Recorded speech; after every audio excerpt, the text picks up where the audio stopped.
My knee had been giving me trouble for 3 years before I finally agreed to the surgery.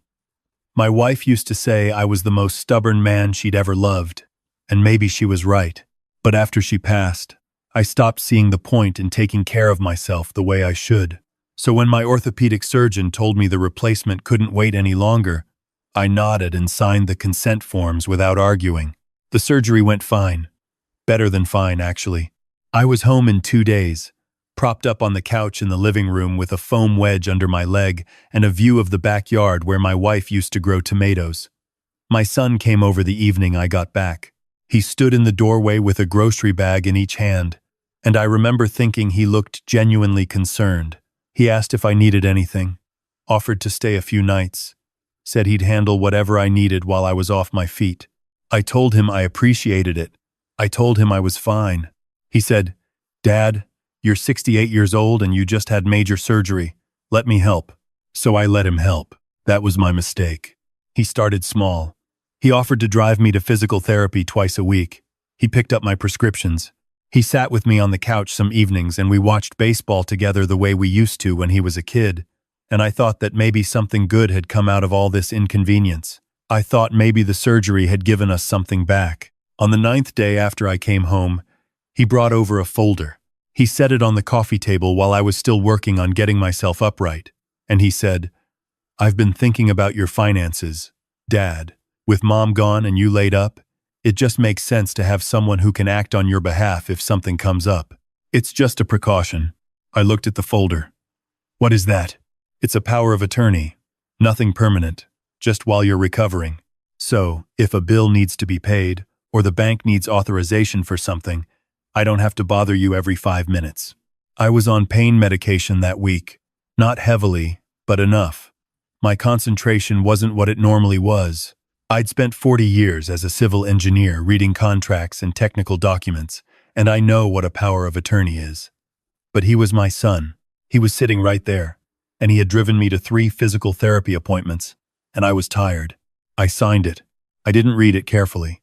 I signed it. 14 days after my surgery, I got a phone call from my niece. Her name is Rebecca, and she's worked at a title company in Denver for going on 11 years. She handles real estate transactions. She knows what property records look like, and she knows how to read them, because reading them is literally her job. She called me on a Tuesday morning while I was doing my exercises by the back door.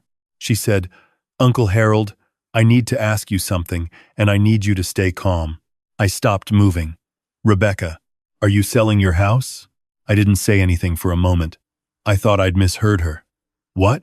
"Your address came across my desk this morning. There's an active listing. Your property is being marketed by a real estate firm downtown. The listing agent contacted our office because there's an interested buyer, and they want to move fast." I sat down on the floor. My bad knee didn't even register it. "Rebecca," I said, "I haven't listed my house." She was quiet for exactly 2 seconds. Then she said, "I know. I thought something was wrong. That's why I called you before I said anything to anyone." I told her to give me an hour. I needed to think. She said she'd hold off on responding to the listing agent until she heard from me, but that I shouldn't wait long because these things moved quickly. I sat on the kitchen floor for about 4 minutes after I hung up. Then I got up, slowly, the way I had to do everything that week, and I went to find my copies of the financial documents I kept in the filing cabinet in my bedroom. I had a system. My wife set it up years ago, and I had maintained it after she was gone because it was the last organizational system that still had her handwriting on the tabs. The power of attorney document my son had brought over was in a folder near the back. I read it this time. I read every word. It wasn't limited to paying bills or handling minor financial transactions while I recovered from surgery. It was a broad, durable power of attorney. It gave my son the authority to sell real property on my behalf, to transfer financial accounts, to act as my legal representative in nearly any matter he chose. I had signed it on the 9th day after my surgery. I called Rebecca back. I told her what the document said. She went quiet in a way that I recognized from when she was young, from when she was trying to decide how to tell me something she knew I didn't want to hear. She was always the most careful person in our family about other people's feelings. She said, "Uncle Harold, do you trust me to look into this?" "You're the only person I trust right now," I said. She told me not to call my son yet.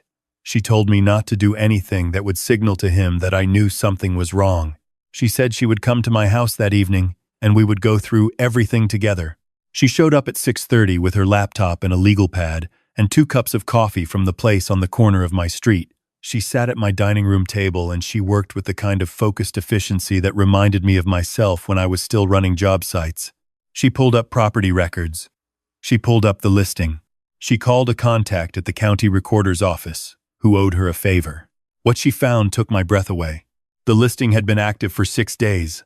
6 days, and I hadn't known. My son had not mentioned it.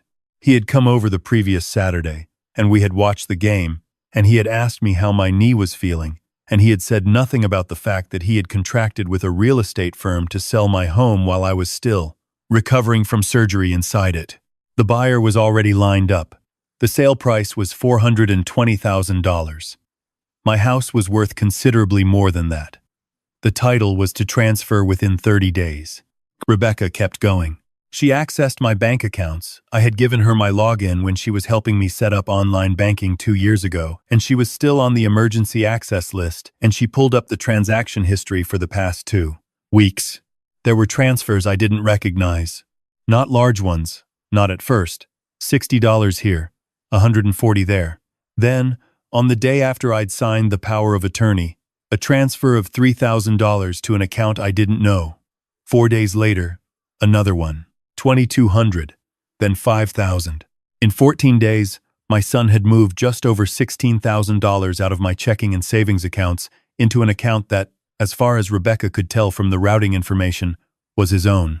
I sat at the table for a long time without saying anything. Rebecca put her hand over mine. She didn't tell me it was going to be okay. I'm grateful for that.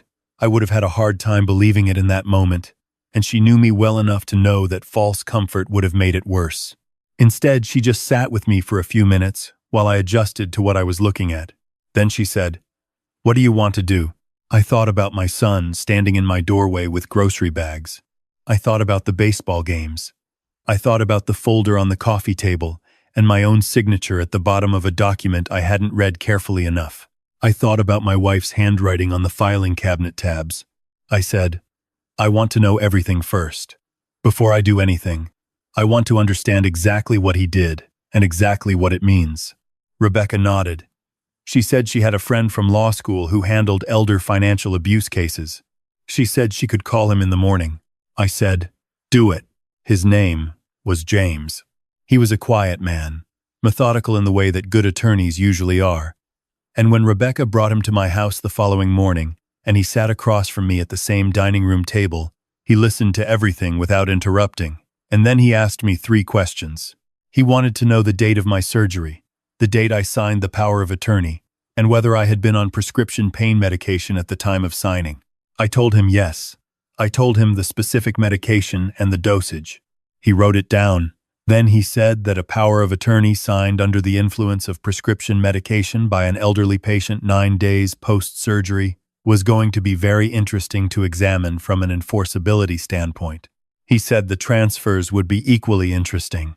He said the real estate listing was, in his professional opinion, the most alarming part of the entire situation because it demonstrated that my son's intent was not to help me through a recovery period, but to liquidate my primary asset before I was well enough to notice. I asked him what we needed to do. He said we needed to move carefully and quickly in that order. He didn't want my son to know I was aware of any of this until we had spoken with the authorities and had a complete picture of the financial activity. He wanted Rebecca to pull together everything she had found. He wanted me to write down, in my own words, every interaction I'd had with my son since my surgery, every conversation, every document he'd brought me, every time he had asked me to sign something. I spent that afternoon writing 7 pages.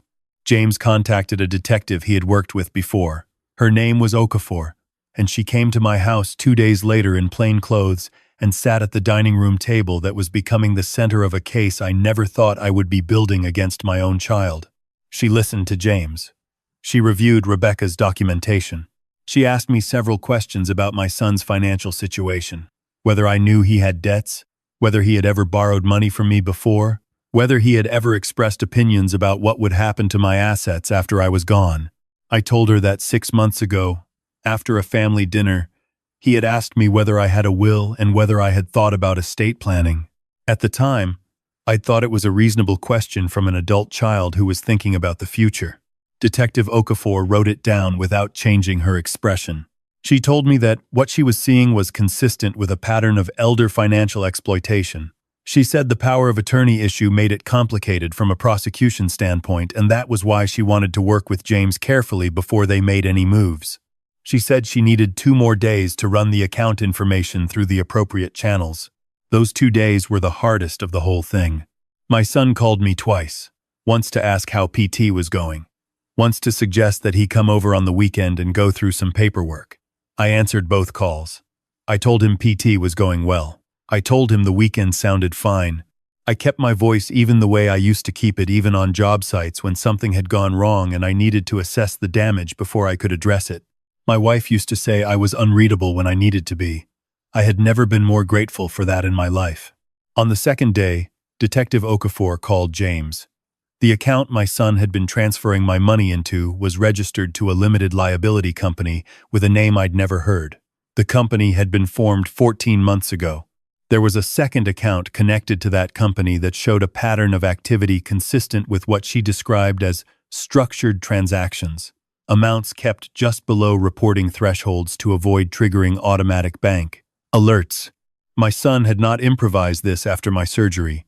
He had been planning it. James filed an emergency motion with the court to revoke the power of attorney on the grounds of incapacity at signing and undue influence. The judge reviewed it the same afternoon. The real estate listing was frozen, pending the outcome of the legal challenge. The sale my son had arranged, the $420,000 sale of my home, was stopped. Detective Okafor filed her report. My son was informed that there was a hearing scheduled regarding the power of attorney. I imagine he believed it was a routine legal matter, a technicality I'd discovered, something he could talk his way through. He had always been good at talking. He showed up at the courthouse in a good suit with an attorney of his own. I was already seated at the plaintiff's table when he walked in. I watched him look at me. I watched his expression move through several things in the space of about 2 seconds. Surprise, then something calculating, then something that might have been the beginning of an explanation forming behind his eyes. He didn't get to give it. Detective Okafor was also there. So was a second officer I hadn't met before. They waited until the judge had reviewed the evidence and declared the power of attorney null and void, and ordered the immediate reversal of all transfers made under its authority. Then they moved. They arrested my son in the courtroom, right there in the suit he'd worn to convince a judge he was acting in good faith. Elder financial exploitation, fraud, unauthorized use of a financial instrument. They let him out through the side door, and I watched him go, and I thought about the grocery bags in the doorway, and the baseball games, and the folder on the coffee table. I thought about the 9 days I'd spent, assuming that the help being offered to me was genuine. I stayed in my seat for a while after the room cleared. Rebecca sat next to me. James was gathering his papers at the table. The judge had already gone back to chambers. I had my house. The money that hadn't already been spent, about $11,000 of the 16, was ordered returned. The rest was a matter for the civil proceeding that James said would follow the criminal case. We would get most of it back, he thought. Maybe all of it, depending on what the courts found in the LLC accounts. Rebecca drove me home. She didn't say much. She knew I needed quiet more than I needed commentary, and she had always been good at reading that about me. When we pulled into my driveway, and I looked at the front of my house, the house I had lived in for 23 years, the house where my wife had grown tomatoes in the back, and where I had watched my grandchildren play in the yard, and where I had come home from the hospital to recover from surgery in what I thought was the company of someone who loved me. I felt something that I couldn't immediately to name. Not relief, exactly. Relief was too simple. It was closer to the feeling I used to get at the end of a long, difficult project, when the structure was finally standing and everything had held the way it was supposed to hold, and you could step back and say, I know what this is made of. I know it will hold. Rebecca walked me to the door. She asked if I wanted her to come in. I told her I thought I needed a little time alone, and she nodded like she understood completely. Before she left, she turned back and said, You know, the only reason I saw that listing was because I happened to pull records for a different property on your street that morning, and your address came up adjacent. If I hadn't been looking at that block. I said, I know. She said, we got lucky. I thought about that for a long time after she left. I stood in my living room, next to the couch where I'd been recovering, next to the coffee table where the folder had sat, and I thought about luck, and I thought about trust, and I thought about all the things I should have paid more attention to. I thought about my wife, who would have read that document line by line before I touched a pen. I was still thinking about all of it when my phone rang. It was my granddaughter calling from college. She'd heard what happened. Rebecca had told her brother who had told her, and she was crying a little and she was angry, the clean, uncomplicated anger of someone young enough to still be surprised by betrayal. She said, Grandpa, are you okay? I said yes. I told her about the hearing. I told her the house was safe. I told her that Rebecca had caught it in time and that James had moved quickly and that the system had worked the way it was supposed to work, which it doesn't always do, but this time it did. She was quiet for a moment. Then she said, I'm coming home this weekend. I told her she didn't have to do that. She said, I know I don't have to. I want to. After we hung up, I went to my wife's filing cabinet and I stood there for a while looking at her handwriting on the tabs. Accounts, insurance, mortgage, taxes. She had set up that system 30 years ago, and she had maintained it with a consistency that I had always admired and sometimes taken for granted. I opened the drawer. I took out every document that had been touched during my recovery period, and I went through every single one of them. It took 2 hours. I found 2 things I didn't recognize, not alarming, just unfamiliar. Artifacts of the confusion of the first week home, and I documented them and sent photos to James just to be certain. Then I reorganized the entire cabinet. I updated the emergency contact list. I called my bank and added Rebecca as the authorized secondary contact. I called James and asked him to draw up a new power of attorney that specified, in the most precise and limited language possible, exactly what powers it conveyed and to whom and under what circumstances it could be invoked. He said he'd have a draft to me by the end of the week. I hung up, and I looked out the back window at the yard where my wife's tomato beds had been, and I thought about the fact that I was 68 years old, and I had just spent 3 weeks learning the most expensive lesson about trust that I had ever learned in my life. I also thought about the fact that I still had my house. I still had my accounts. I had a niece who knew property records, and a lawyer who moved quickly, and a detective who listened without judgment, and a granddaughter who was coming home on the weekend. I thought about all of that, and then I went to make dinner. The surgery had gone fine. My knee was getting stronger every day. The physical therapist said I was ahead of schedule. I had a lot of work left to do, and I intended to be around to do all of it.